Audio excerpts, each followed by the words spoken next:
I started using alcohol and drugs when I was real little.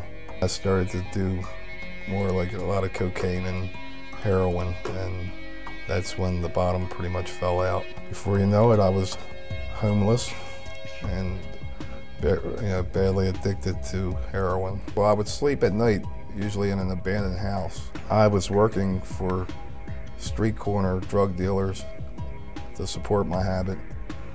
Basically trying to blend in, trying to be a part of, you know. That's when I started messing with drugs and alcohol, and just to try to be one of the guys, that sort of thing. Then it got out of control. When I really blast off, really with the drug scene really bad, I lost a marriage over that. I worked in the restaurant business for 22 years.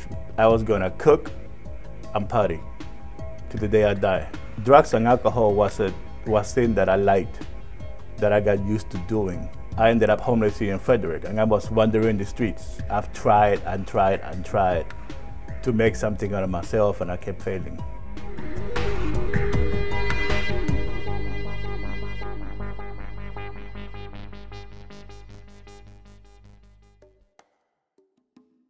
In 1998, something was happening here at the Frederick Rescue Mission. Many of our graduates were losing the battle that ensues upon graduation. After living in the structured and accountable community of the Beacon House for 12 months, many of the men had trouble adjusting to their new, sudden reintroduction into society. And many ended up going back into their old habits of using drugs and alcohol. So the Frederick Rescue Mission decided they needed to do something, and thus began the Lazarus Project.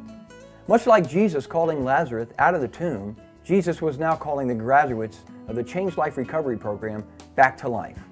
Life apart from their addictions and the dead world of sin that they had been living in. When I got out of prison, I would come to the mission, and I asked them about the Bible, if they studied the Bible. He said yes, and I said please, just get me there.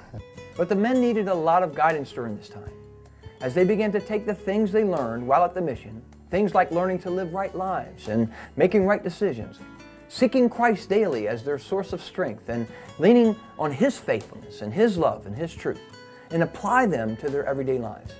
The men needed more of a stepping stone back into everyday life. In August 1999, the Frederick Rescue Mission purchased two formerly well-known crack houses adjacent to their property, and through the help of local businesses, volunteers, and churches, began the transformation into transitional housing for the graduates. The buildings were opened consecutively in 2000 and in 2001 and can house 5 men in each house. Living here gives me a chance to go out and find a job and see how I do out in the world. It started to make me feel like I was normal again. It allowed me to stay still connected to the mission and to work so I could, get on with my life. I just wanted to get in transitional, get it going back into normal life, working every day and getting up in the morning and get regular life started back over again. You can get a lot done, school, driving license, get your high school diploma, wherever you might want to do. That was really the center for me to get the driving license. I never had one legally. I always knew how to drive, but I knew I had to be legal. The spectrum just gets a little bit wider when you have a license. Obtain other stuff that I never obtained before, because I didn't have a driver's license. Now I have one. Anything can happen. It's a blessing that we only pay rent, and electric, and then the rest of it is provided for us and everything. But it's a chance for us to save money, and when we get out of here, we can get our own place. The money that I saved helped by me being able to put down a security deposit. It's not very big. I don't want to be too much over my head. It's a very nice, secure place. I have very good neighbors, and it's close enough to the mission to where I can stay in touch and, be a part of the mission still. My base is here.